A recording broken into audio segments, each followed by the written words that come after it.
నమస్కారం ETV news కి స్వాగతం. ముందుగా ముఖ్యాంశాలు. జే బ్రాండ్ మద్యంతో జగన్ ప్రజల ప్రాణాలను తీస్తున్నారన్న చంద్రబాబు. విధ్వంసం, దోపిడీ, అహంకారంతో ఏపీని నాశనం చేశారని ఆక్షేపణ. పల్నాడు జిల్లాలో తెలుగుదేశం శ్రేణులపై వైకాపా నాయకుల దాడి. చోద్యం చూసిన పోలీసులు. 4 ప్రతిపక్ష కార్యకర్తలకు గాయాలు. పేదల ఇళ్లలో వెలుగులు చూసి మోదీ, కేసీఆర్ ఓర్వలేకపోతున్నారన్న రేవంత్. తెలంగాణలో కుమ్మక్కు రాజకీయాలు చేస్తున్నారని విమర్శ.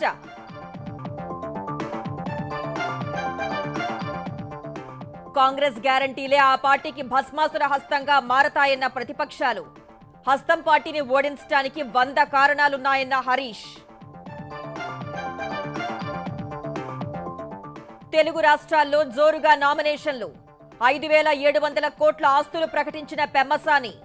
4,490 కోట్ల సంపద ఉందని విశ్వేశ్వర్రెడ్డి వెల్లడి. ఏపీలో 10వ తరగతి ఫలితాలు విడుదల. 86.69% ఉత్తీర్ణత. మరోసారి బాలికలదే పైచేయి. తెలంగాణలో ఎల్లుండి ఇంటర్ ఫలితాలు. సార్వత్రిక ఎన్నికల్లో కమలదళం బోణి. సూరత్లో కాంగ్రెస్ అభ్యర్థి నామినేషన్ తిరస్కరణతో ఏకగ్రీవమైన ఎన్నిక. భాజపా అభ్యర్థి ఎంపిక. కాంగ్రెస్ అధికారానికి వస్తే ప్రజల సంపదను లాగేసుకుంటుందన్న మోదీ. అక్కా చెల్లెళ్ల బంగారం కూడా దోచేసుకుంటుందని యూపీ ప్రచారంలో ఆరోపణ.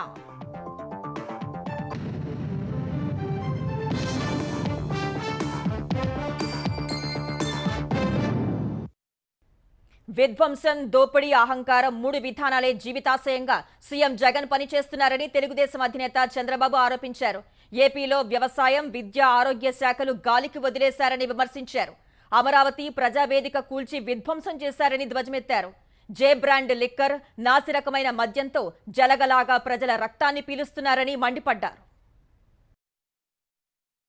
కాకినాడ జిల్లా జగ్గంపేటలో ప్రజాగళం సభలో పాల్గొన్న తెలుగుదేశం అధినేత చంద్రబాబు ఏపీలో వైకాపా వ్యతిరేక గాలి వీస్తోందని అన్నారు. కూటమి అభ్యర్థులను గెలిపించాలని ప్రజలందరూ ఇప్పటికే నిర్ణయానికొచ్చారని తెలిపారు. మంచి వ్యక్తులను ఆదరించాలని, అప్పుడే ప్రజలు బాగుంటారని తెలిపారు. జగన్ అరాచక పాలనను దేశం దృష్టికి తీసుకెళ్లేందుకు గుంటూరుకు చెందిన మహిళ తన వేలు కోసుకున్నారని చంద్రబాబు ఆవేదన వ్యక్తం చేశారు. ఈ రోజు గుంటూరుకు సంబంధించిన ఒక అమ్మాయి కోవూరి లక్ష్మి ఢిల్లీలో ప్రధానమంత్రి, రాష్ట్రపతి, ప్రధాన న్యాయమూర్తి దగ్గరికి వెళ్లి ఈ రాష్ట్రంలో జరిగే అరాచకాలు చెప్పడానికి వెళ్ళింది.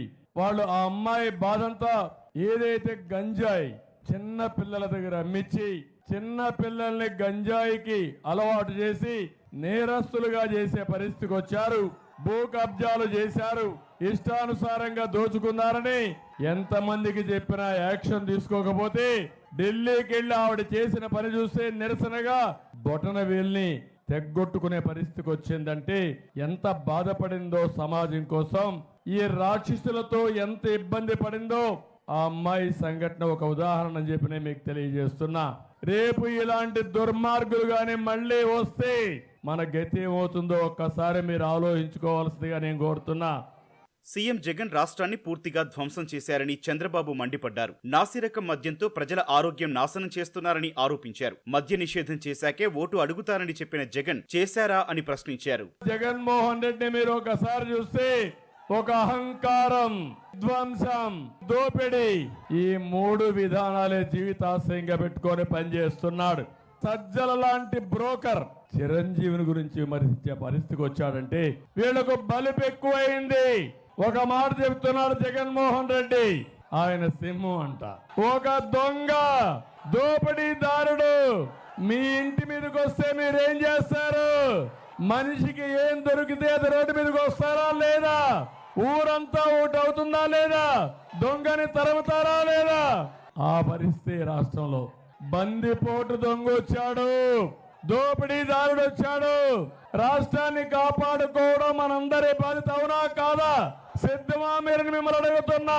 తెలుగుదేశం ప్రభుత్వం వచ్చాక తొలి సంతకం డిఎస్సి దస్త్రంపైనే పెడతానని చంద్రబాబు ప్రకటించారు. ఉద్యోగాలు కావాలంటే కూటమి ప్రభుత్వాన్ని గెలిపించాలని విజ్ఞప్తి చేశారు. వైకాపా ప్రభుత్వం ఆంధ్రప్రదేశ్ను గంజాయికి అడ్డాగా మార్చిందని తెలుగుదేశం జాతీయ ప్రధాన కార్యదర్శి నారా లోకేష్ దుయ్యబట్టారు. కూటమి అధికారంలోకి రాగానే గంజాయికి అడ్డుకట్ట వేస్తామని హామీ ఇచ్చారు. మంగళగిరిలో అపార్ట్మెంట్ వాసులతో సమావేశమైన లోకేష్ ఏపీ భవిష్యత్తు కోసం ఎన్నికల్లో ఓటు వేయాలని పిలుపునిచ్చారు. నియోజకవర్గంలో భూగర్భ డ్రైనేజీ సమస్యను పరిష్కరిస్తామన్నారు. వైకాపా ప్రభుత్వ వేధింపుల వల్లే ఏపీలో పెట్టుబడులకు ఎవరూ ముందుకు రావట్లేదని లోకేష్ అన్నారు. లిథియం బ్యాటరీలు తయారు చేసే సంస్థ తెలంగాణకు తరలిపోయిందని ఆందోళన వ్యక్తం చేశారు. ఈ కారణంగా 20,000 మంది ఉద్యోగాలు కోల్పోయారని లోకేష్ విమర్శించారు. గత 5 సంవత్సరాలు ఒక్క పరిశ్రమ రావచ్చని ఒక్కరికి ఉద్యోగాలు కల్పించిన ఈ ప్రభుత్వం. ఇప్పటివరకు మన పిల్లలు హైదరాబాద్, బెంగళూరు, చెన్నైకి వెళ్లే పరిస్థితి వచ్చింది. దయచేసి మనందరం ఆలోచించాలి తల్లి. ఈ ఎన్నికల కేవలం మన భవిష్యత్తు కాదు, మన పిల్లల భవిష్యత్తు ఆధారపడి ఉంటుంది. అందుకే మన ప్రాంతానికి మన ఉద్యోగాలు తీసుకురావాల్సిన అవసరం ఉంది. 20 లక్షల ఉద్యోగాల కల్పన అనేది మా లక్ష్యం. అది చేసి తీరుతామని ఈ సభాముఖులు అందరికీ మీ లోకేష్ హామీ ఇస్తున్నాడు. ఆంధ్రప్రదేశ్లో నేడు పెద్ద సంఖ్యలో నామినేషన్లు దాఖలయ్యాయి. విశాఖ లోక్సభకు తెలుగుదేశం, జనసేన, భాజపా కూటమి అభ్యర్థిగా భరత్ నామినేషన్ దాఖలు చేశారు. ఆయన సతీమణి తేజస్విని మరో సెట్ నామినేషన్ వేశారు. పల్నాడు జిల్లా సత్తెనపల్లి అభ్యర్థిగా తెలుగుదేశం నేత కన్నా లక్ష్మీనారాయణ నామపత్రాలు సమర్పించారు. గురజాల నియోజకవర్గ కూటమి అభ్యర్థిగా ఎరపతినేని శ్రీనివాసరావు నామినేషన్ వేశారు. ఎన్టీఆర్ జిల్లా తిరువూరు కూటమి అభ్యర్థిగా కొలికుపూడి శ్రీనివాసరావు నామినేషన్ వేశారు. నందిగామ కూటమి అభ్యర్థిగా తంగిరాల సౌమ్య నామపత్రాలు సమర్పించారు. అవనిగడ్డ అసెంబ్లీకి కూటమి అభ్యర్థిగా మండలి బొద్దప్రసాద్ నామినేషన్ దాఖలు చేశారు. పశ్చిమ గోదావరి జిల్లా ఉండి తెలుగుదేశం అభ్యర్థిగా రఘురామకృష్ణరాజు నామినేషన్ సమర్పించారు. తిరుపతి లోక్సభ భాజపా అభ్యర్థిగా వరప్రసాద్ నామినేషన్ దాఖలు చేశారు. నెల్లూరు లోక్సభకు తెలుగుదేశం అభ్యర్థిగా వేమిరెడ్డి ప్రభాకర్ రెడ్డి నామపత్రాలు అందజేశారు. గుంటూరు లోక్సభ తెలుగుదేశం అభ్యర్థి పెమ్మసాని చంద్రశేఖర్ తన ఆస్తుల విలువ 5,700 కోట్ల రూపాయలుగా ప్రకటించారు. ఇవాళ నామినేషన్ దాఖలు చేసిన ఆయన ఆస్తుల వివరాలను అఫిడవిట్లో తెలిపారు. తనకు 2,316 కోట్ల విలువైన చరాస్తులు, భార్య శ్రీరత్నకు 2,289 కోట్ల చరాస్తులు ఉన్నట్లు పెమ్మసాని పేర్కొన్నారు. తనకు తన భార్యకు చెరో 1,200 కోట్ల విలువైన షేర్లు ఉన్నట్లు వివరించారు. ఇరువురికి చెరో 519 కోట్ల రూపాయల అప్పులు ఉన్నట్లు వెల్లడించారు. 6.11 కోట్ల విలువైన 4 కార్లు ఉన్నట్టు తెలిపారు. పెమ్మసాని ఆయన భార్యకు బ్యాంకు ఖాతాల్లో చెరో 5.9 కోట్లు ఉన్నట్లు వివరించారు. కుటుంబానికి 6.86 కిలోల బంగారు ఆభరణాలు ఉన్నట్లు తెలిపారు. గుంటూరు, కృష్ణా జిల్లాలు, హైదరాబాద్, ఢిల్లీ, అమెరికాలో భూములు, భవనాలు ఉన్నట్లు పెమ్మసాని వివరించారు. పేదల ఇంట్లో వెలుగులు చూసి నరేంద్ర మోదీ, కేసీఆర్ కడుపు మండుతోందని సీఎం రేవంత్ రెడ్డి ఆరోపించారు. కాంగ్రెస్ ప్రభుత్వాన్ని పడగొట్టాలని మోదీ, కేసీఆర్ విషం కక్కుతున్నారని మండిపడ్డారు. ప్రధాని అందరినీ సమానంగా చూడాలన్న రేవంత్ రెడ్డి కానీ నిధులన్నింటినీ గుజరాత్కు తరలించారని ఆరోపించారు. ఇండియా కూటమే కేంద్రంలో అధికారంలోకి వస్తుందని ధీమా వ్యక్తం చేశారు. లోక్సభ ఎన్నికల ప్రచారంలో భాగంగా ఆదిలాబాద్, నిజామాబాద్, మల్కాజ్గిరిలో జనజాతర సభలో పాల్గొన్న సీఎం రేవంత్ రెడ్డి ఆయా ప్రాంతాలకు హామీలు కురిపిస్తూనే భారాస, భాజపాలపై తీవ్ర విమర్శలు చేశారు. ఆదిలాబాద్లో కాంగ్రెస్ పార్టీ ఎంపీ అభ్యర్థి సుగుణకు మద్దతుగా ప్రచారం నిర్వహించిన ఆయన మహారాష్ట్ర ప్రభుత్వంతో మాట్లాడి ప్రాణహిత నదిపై తుమ్మిడిహట్టి వద్ద ప్రాజెక్టు నిర్మిస్తామన్నారు. ఆదిలాబాద్కు యూనివర్సిటీని మంజూరు చేస్తామని హామీ ఇచ్చారు. తమ ప్రభుత్వాన్ని కూలగొడతామని చెబుతున్న వారికి ఈ ఎన్నికల్లో తగిన బుద్ధి చెప్పాలని కోరారు.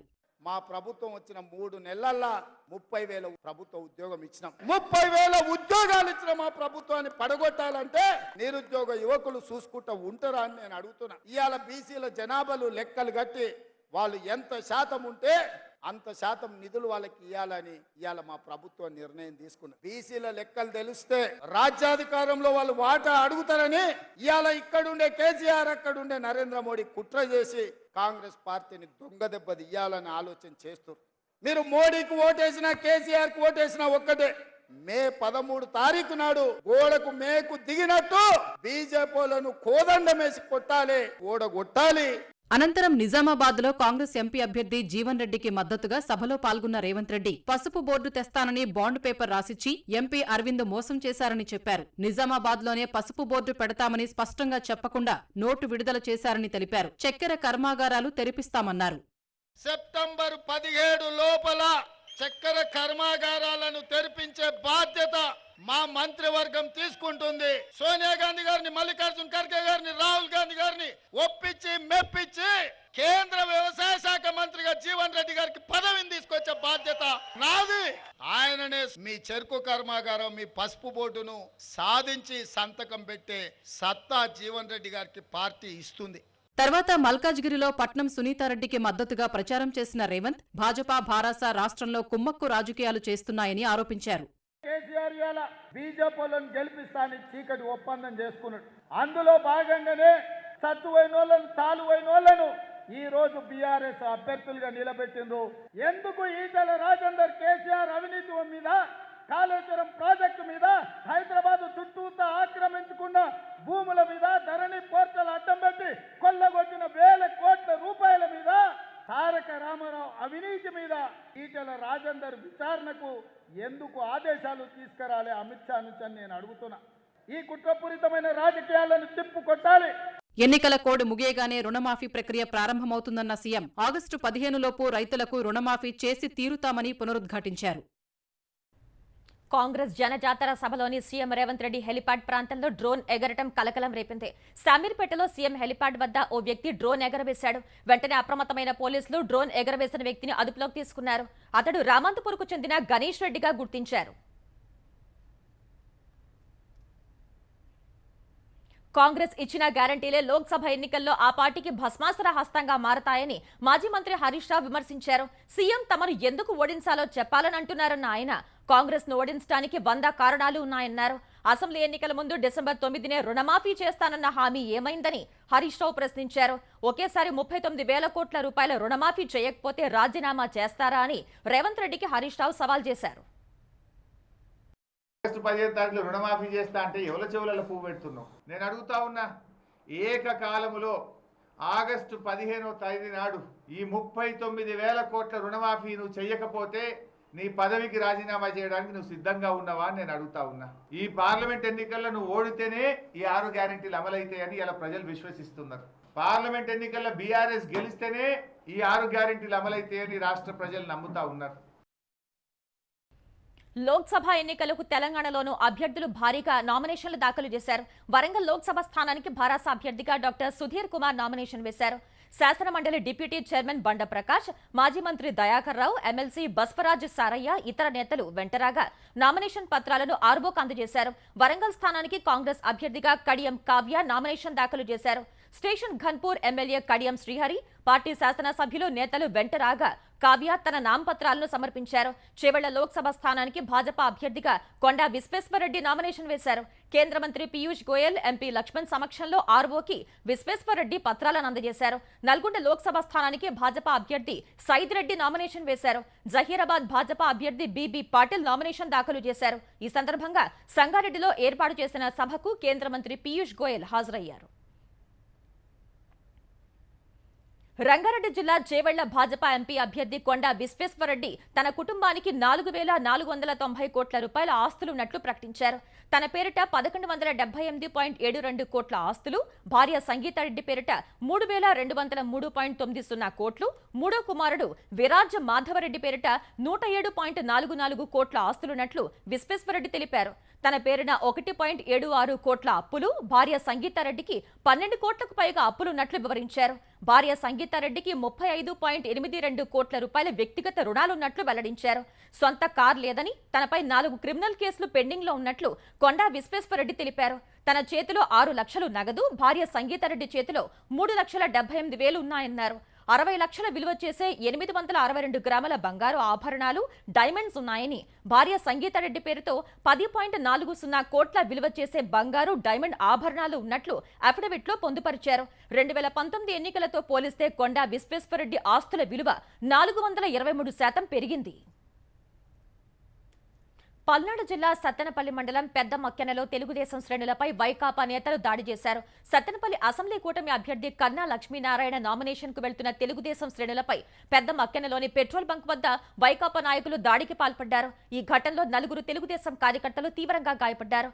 గాయపడ్డ వారిని సత్తెనపల్లిలోని ప్రభుత్వాసుపత్రికి తరలించి చికిత్స అందిస్తున్నారు. వైకాపాను ఓటమి భయం వెంటాడుతోందని తెలుగుదేశం జాతీయ ప్రధాన కార్యదర్శి నారా లోకేష్ ధ్వజమెత్తారు.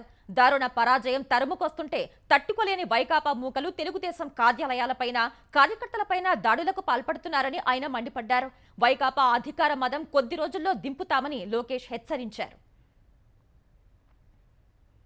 వివేక హత్య కేసుకు సంబంధించి సునీతతో తాను కుమ్మక్కయ్యానని అవినాష్ రెడ్డి నిరూపిస్తే జైలుకు వెళ్లడానికి సిద్ధమేనని అప్రూవర్ దస్తగిరి అన్నారు. వివేకానంద రెడ్డిని ఎవరు హత్య చేయించారో ప్రజలందరికీ తెలుసునన్నారు. హంతకుడు దర్జాగా బయట తిరుగుతున్నాడని జగన్ మాట్లాడడం విడ్డూరంగా ఉందని దస్తగిరి విమర్శించారు. ఏదో సునీతమ్మ గారికి నాకు లో చీకటి ఒప్పందం అంట.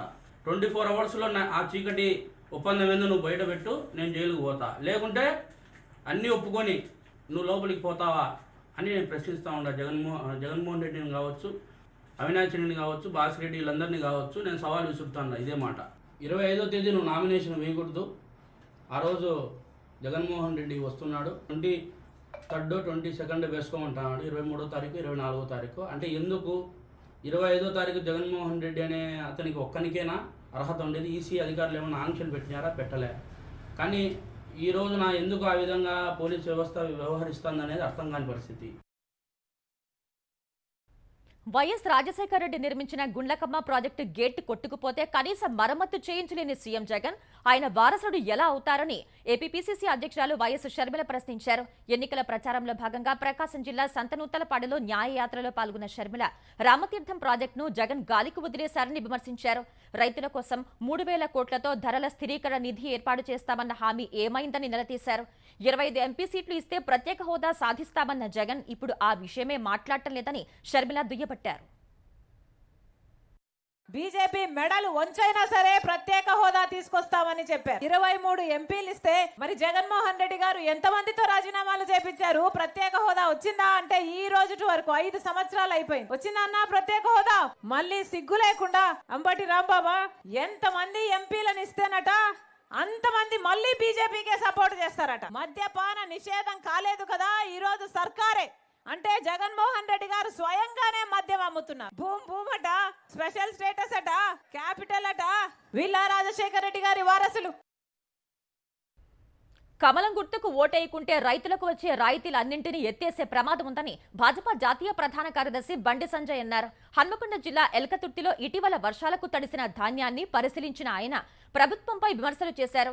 రైతులకు బోనస్ ఇచ్చేందుకే నిధులు లేవంటున్న కాంగ్రెస్ సర్కార్ 30,000 కోట్లతో రుణమాఫీ ఎలా చేస్తుందని సంజయ్ ప్రశ్నించారు.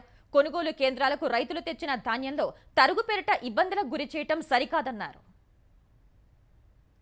5,700 కోట్ల రూపాయలు ఖర్చు పెడితే బోనస్ ఇలా తరుగుతాలు తేమ లేకుండా కొనేటువంటి అవకాశం ఉన్నప్పుడు కూడా ఇవి ఖర్చు పెట్టడానికి పైసలు ఇవ్వమంటున్నారు. మళ్ళీ ఆగస్టు 15 మాత్రం 30,000 కోట్ల రూపాయలు ఖర్చు పెట్టి రుణమాఫీ చేస్తామంటున్నారు. ఇది ప్రజలు ఏ విధంగా నమ్ముతారు? కానీ గత ప్రభుత్వానికి ఈ ప్రభుత్వం తేడా ఉన్నది ఏం లేదు. మేనిఫెస్టో ఏం చెప్పారు మీరు? తరుగు తాలు తేమ లేకుండా పండించిన ప్రతి గింజ కొంటామన్నారు. మళ్ళీ తరుగు పేరుతోని తాళ్ళు పేరుతో తేమ పేరుతో 6 కిలో నుంచి 10 కిలోల కటింగ్ పెడితే మీకు భగవద్గీత మీద, బైబుల్ మీద, ఖురాన్ మీద విశ్వాసం ఉన్నట్ట?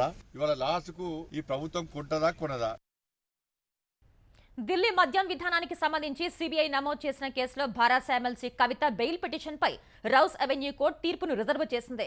బెయిల్ ఇవ్వాలని ఆమె దాఖలు చేసిన పిటిషన్పై ఇవాళ వాదనలు జరిగాయి. పీఎంఎల్ఏ సెక్షన్ 45 ప్రకారం బెయిల్కు కవిత అర్హురాలు అని ఆమె తరపు న్యాయవాది అభిషేక్ సింఘ్వి వాదించారు. ఎలాంటి ఆధారాలు లేకపోయినా కవితను అరెస్ట్ చేశారని, ఈడీ కస్టడీలో సిబిఐ ఎందుకు అరెస్ట్ చేసిందని ప్రశ్నించారు. 7 ఏళ్లలోపు శిక్ష పడే కేసులకు అరెస్ట్ అవసరం లేదని సింఘ్వి వాదించారు. కవితకు బెయిల్ ఇవ్వొద్దని న్యాయస్థానాన్ని సిబిఐ కోరింది. దర్యాప్తును కవిత ప్రభావితం చేయగలరని సిబిఐ తరపు న్యాయవాది ఆరోపించారు. మద్యం కేసులో కవిత కీలక వ్యక్తిగా ఉన్నట్లు చెప్పారు.